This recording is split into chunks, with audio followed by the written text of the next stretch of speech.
It's such a lucky opportunity to be able to create something that's so niche and being able to have it in a printed thing that makes it seem so professional. This issue we did a lot of different profiles on artists.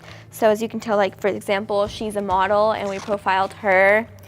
We have a filmmaker, we have someone that does really unique sculptures. So you can tell the colors are really like popping off the page. We have a gallery where students can send in photos.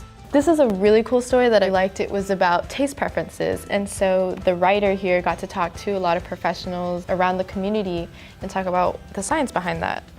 It's a molecule made of boba. How fascinating. And then a fact check, which is very important to a science magazine. We cover basically things that are happening around the world, politics in other countries. What it's like to explore a new place and student perspectives on different travel experiences. I mean, just at this table we have arts, travel, science, and foreign affairs, and I think that it's cool that every magazine here is able to find a niche group of students that are interested in their content.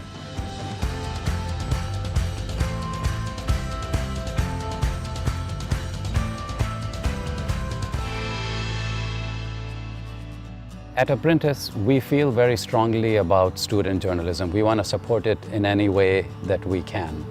We would not have reached the same number of people as we would if we were an only online publication. It's important that this be in print because otherwise these stories will not be told. It's very different when you put a nice-looking printed magazine created by the students for the students into their hands.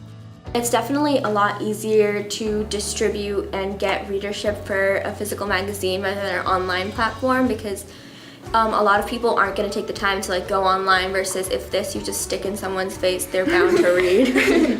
A lot of the time in my classes, the teachers say, okay, put the magazines away, we have to have class time now. I've been putting these issues in local libraries and people have been taking them because I come back and they're gone. There's a magic to opening a magazine still. There's a magic to producing a magazine.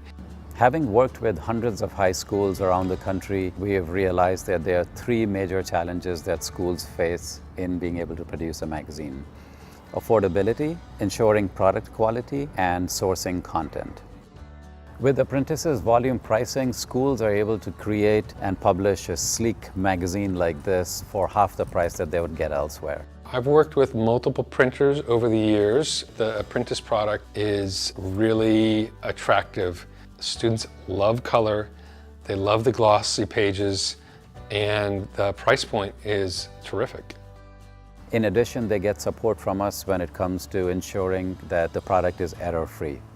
A lot of schools face challenges when it comes to sourcing content, and so we provide a crowdsourcing platform through which the entire community can contribute to the magazine. If you have a small staff, you definitely can create a magazine. I mean, we created this with maybe only 4 people actually on staff, and then we had a lot of contributing writers. We allow people to contribute their stories or their photos, even if they have no prior journalism experience. None of these people were actually on staff. We just took submissions from different students on campus. We really want to tailor this to the students in our community and make sure that it's something that they're interested in reading. I'm excited about this idea of being able to do small magazine projects, letting educators know and people in communities elsewhere know that they could take a risk on students and let them do this. They're going to produce things that they're going to be proud of in all kinds of intangible, wonderful ways.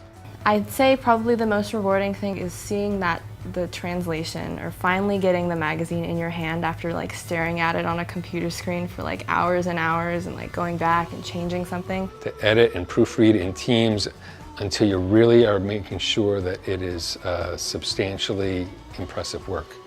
It's mastery learning. But then to actually hold a copy of your work and be able to show it to people and say, look, this is what we did, I feel like you can't really replace that feeling.